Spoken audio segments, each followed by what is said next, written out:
The Ontario Federation of Anglers and Hunters proudly presents Angler and Hunter Television. Brought to you by Canadian Tire, Boris Optics, Mercury Marine, and Lund Boats, Yamaha ATVs, Browning Ammunition, Browning Firearms, Suffix Fishing Line, Rapala, Camillus Knives and Cuda Tools, Yukon Gear, Killer Instinct Crossbows, and Outfitter Financial.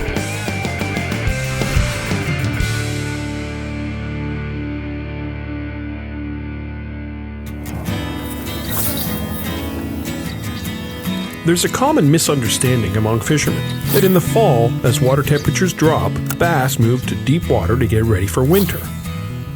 Just before the water temp crashes to a point where the fish vacate the shallows, something amazing happens. This is all relative to water temperature, of course, and the fact that fall doesn't actually start until late September and then carries well into December means that October usually still has plenty of warm days and lots of sunlight. You get that little string of warm, summery weather, smallmouth fishing can be insane.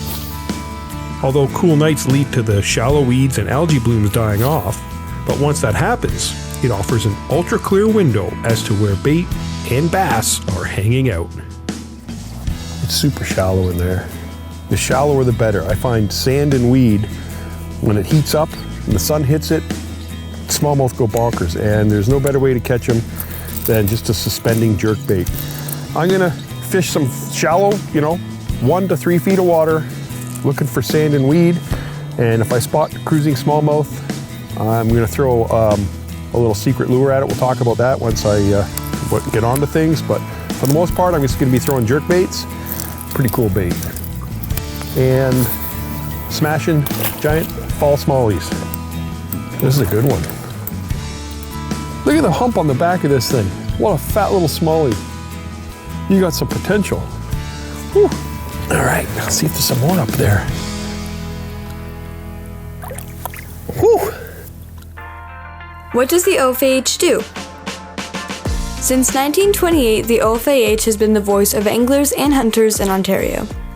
Its members raise funds and work in communities to support the traditions of fishing, hunting, and trapping. Let's take a look at how the OFAH is making a difference. Hi, I'm August Miller. I'm here with Kate Powell from the OFAH, and she's the Alice Peterborough Program Coordinator. What is Alice Peterborough? So Alice Peterborough is a program that helps farmers turn farmland into some type of ecosystem or habitat. Think about like a hayfield. So the hayfield might be really good in certain spots, but then where it goes really low, it might collect water. So then you're not getting a really good cut of hay, and in some months you actually can't get your equipment in and off the field. So instead, they would take that marginal area of hayfield and they would dig it out and they turn it into a wetland. Can the land be used for hunting? Yeah, a lot of farmers are actually hunters themselves. If not, they often welcome people onto their farm to hunt. I've seen a lot of duck blinds and old hunting cabins on a lot of farms in the area, actually. So what are some benefits of Alice? So there are a lot of benefits of Alice to farmers, to our community, to the environment. For farmers, for example, they can actually improve their farmland by creating some of these projects. So they might create a windbreak along the edge of their field that helps keep soil on their field. They might also create grassland habitat that provides pollinator habitat for pollinators. So how does the community benefit from Alice? So the community benefits in a lot of ways. For example, farmers are able to take some of these projects and expand on them and create Airbnbs or different venues and events. A lot of farms have music events that happen. Some beekeepers lead tours and teach people about the importance of pollinators, that sort of thing. How can farmers get involved? Well, farmers can visit ofah.org and visit the Alice link. It's never been more important for youth to get involved and support Ontario's fish and wildlife, carrying on the tradition of fishing, hunting, and trapping through conservation. This portion of Angler and Hunter Television is brought to you by Minn Kota and Humminbird. My first choice when looking for early fall cruising smallmouth are beaches and sand and gravel bars. All right, so if you check out this huge flat, so I've got an island here. We've pulled into the island, and any of the blue water, so I've set my Humminbird up to show 8 feet of lesson water in blue. So I'm going to scroll around, but if you look out here off this island, there's a big flat, and it actually comes up to 3 and 4 feet of water. And along that, there's sand and rock mixed in with the weeds. So all this deep water out here is where they are in the summer, and then on these shallow flats is where they spawn, and they come back here in the fall, in October. They crowd in here and move up on these areas to sun themselves, and it can be lights out. But most of all, I mean, you're going to be looking for cruising fish and fish following your jerkbait, and you're going to throw to them. Keeping the Minn Kota on a steady speed and scanning the shallows is the best way to locate bass. But because these fish are so shallow, they spook easily. It's almost like these fish are out of their element when they come up here, so they're super spooky, ultra spooky, which means like they'll swim away and dart away if something's off. Even with the jerkbait, I've noticed, like if I aggressively jerk it, or like this, even like this, that vibration sends them scattering. So it's almost like you want to just sweep it. Gentle sort of light twitches makes all the difference in the world. Long casts with a shallow running jerkbait can catch them off guard and is the best way I've found to get hooked up. There's one on the jerkbait. Oh, it's a nice one. So there you go. That's how it works. Ooh.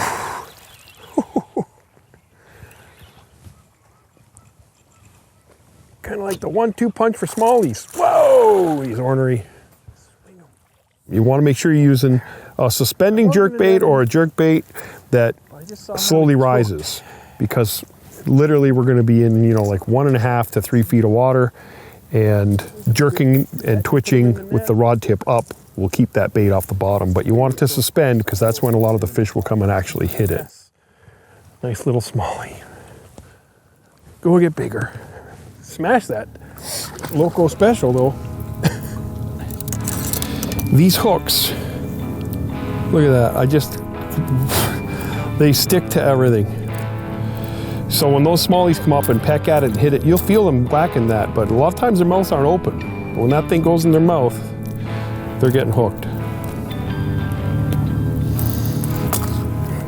The advantage of being able to move slowly with the Minn Kota trolling motor is that I often drift over a few unsuspecting bass cruising along, or the ones that follow my jerkbait unsuspectingly to the boat.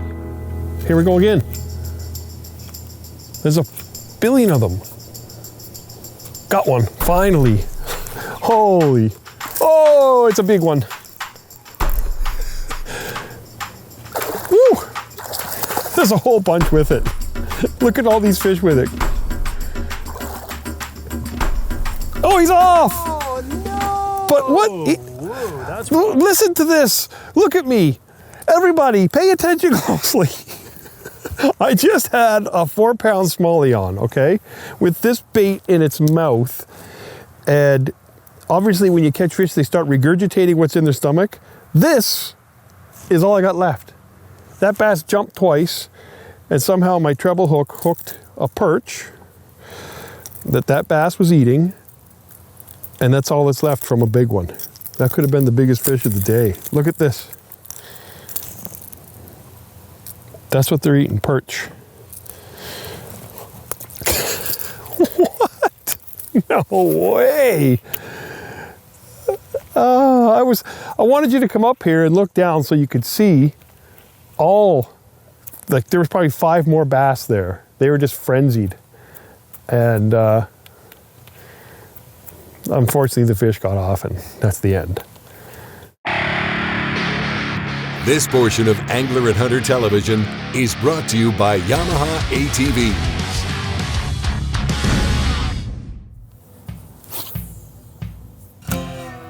My first choice when looking for early fall cruising smallmouth are beaches and sand and gravel bars. I'm telling you, frosty mornings, calm days, sun shining in the fall, you can hunt smallies on flats. Mix in some sparse weed growth or boulders, and you have the making of a fall smash fest. Oh, here's one. Got him. Oh, got him. There's 4 with them. One's a tank. Look right out here. There's 2 big ones swimming. A little lethargic. Oh, now you gotta be careful with treble hooks because you can get them in your hand. I'd rather have hooks in my net than in my hand. Ooh. So this little fella had 2 other big ones behind it. And he took 2 shots at it, missed it, and the 3rd time zapped it. Just a little one. But there's a couple more here. I'm hoping they're gonna hang around and I might be able to trick them into biting. But cool little bass. Ate the jerk bait right in front of me. Now I just gotta deal with this. Just like that. Yeah, trying to grab those fish, you run the risk of getting a treble hook in your hand, and that would put a quick end to the fun. Now I did see, oh, there's one right in front of the boat. There's a few swimming around in the sand here. Oh my God, there's a whole pile of them. They're way coming. There's a billion of them. They were way back there, dude. See how far back they were? These are big ones. There's 3, 4, 5 of them. I'm gonna throw the hair at these ones. Having a tiny finesse bait tied and ready will usually trick some of those cruising fish into biting. Okay, so when these fish are shallow and spooky like that, you want something non-intrusive. I mean, this doesn't look like much right now. It's pretty weak looking actually. But that marabou flares up in the water, and there's a little bit of tinsel in here, flashes, and oftentimes they'll swim right over and pick it up as it sinks because it's so light. But I found twitching it on the bottom gets them to come over and pick it up. Now I've got it on a 6-pound fluorocarbon leader, and I've thrown 15-pound Suffolk braid. Now this yellow line also helps me because in this clear water, when the bait's sitting, I can watch it, and if I see that line twitch, I know that Smallies picked up that little micro jig. And a 7.2 or a 7.6 medium or medium light rod is ideal, so you can get a bit of whip when you cast these things. And no word of a lie, if you spot a fish, don't panic, pull that jerk bait out, turn around, throw to it, and just let it flutter down and hold on tight and watch that line in the water, because if you see it twitch, you know that Smallies picked it up. Got him. Oh, it's a good one.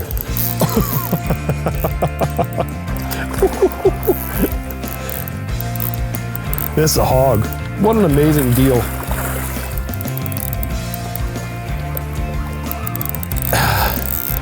It's almost, as a fisherman, it's almost like one of those techniques you don't want to tell anybody about.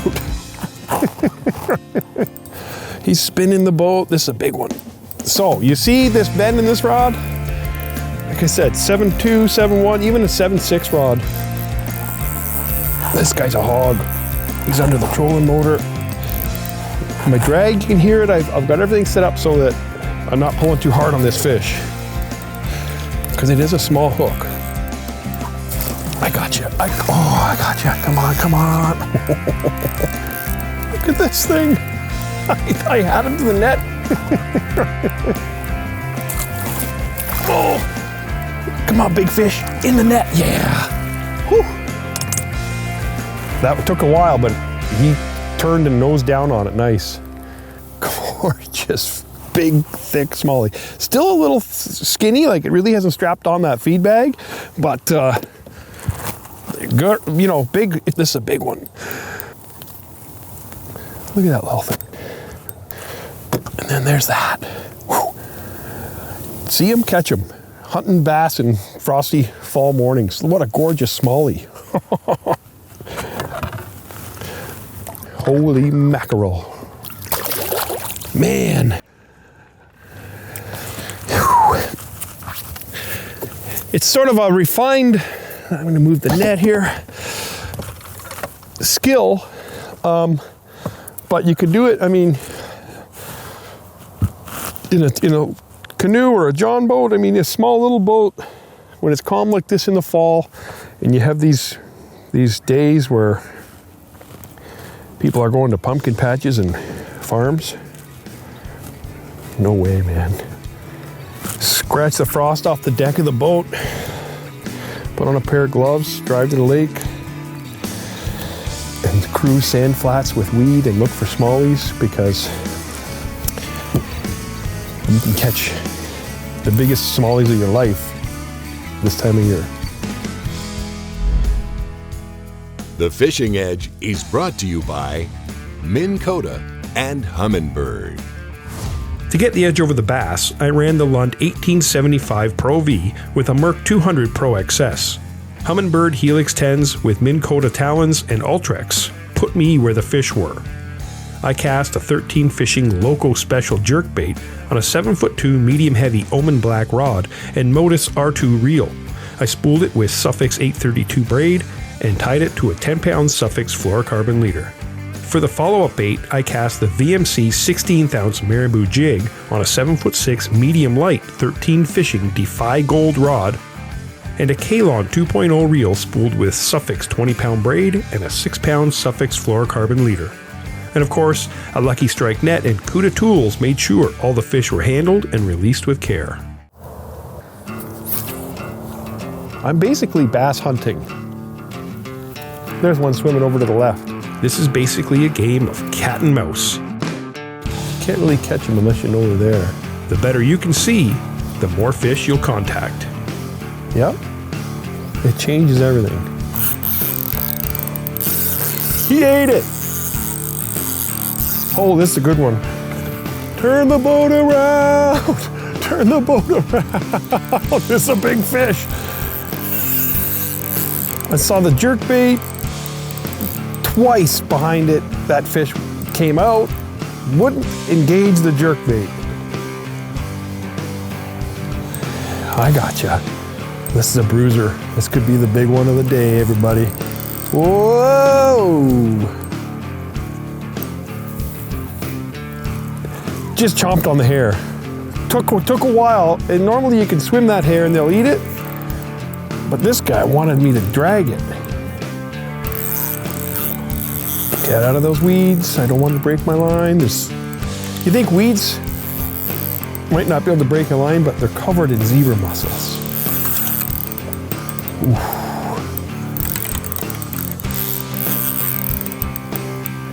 This is a good one. This is a healthy one. This is a real healthy one. Wow! Oh boy. Come on. Come on. I got it. Oh, it's a beefer. That is a beefer. Oof. Look at the way they hook them fish. Just a 1-2 punch. And right in the top upper lip. Look at the size of that beast. Woo! What a gorgeous bass. They're making me work today. I'm seeing lots. They're cruising. I've missed a couple. There's been a few aggressive hits on the jerkbait, but being able to follow up with that hair is incredible. What a monster! Woo! Man, what a slugger! Woo! That was a stressful fish. Line's all good, and look at that. What a teeny little thing. It doesn't look like anything here, but that 16th ounce marabou can mean the difference between catching lots of fish and seeing lots of fish. So we got a few on the jerkbait today, and followed up and caught a few on the hair, and I mean that's really a perfect day. And to end it on a big slob like that, that's pretty awesome. What a monster. Woo! Around Thanksgiving, in this part of the world, in southern Ontario, smallies go shallow and they kind of just go bizarre and start it's almost like they act like they're spawning. You can pick them off in the shallows, chase them, and catch them. Woo! Closed captioning of Angler and Hunter Television is brought to you in part by Ontario Out of Doors Magazine.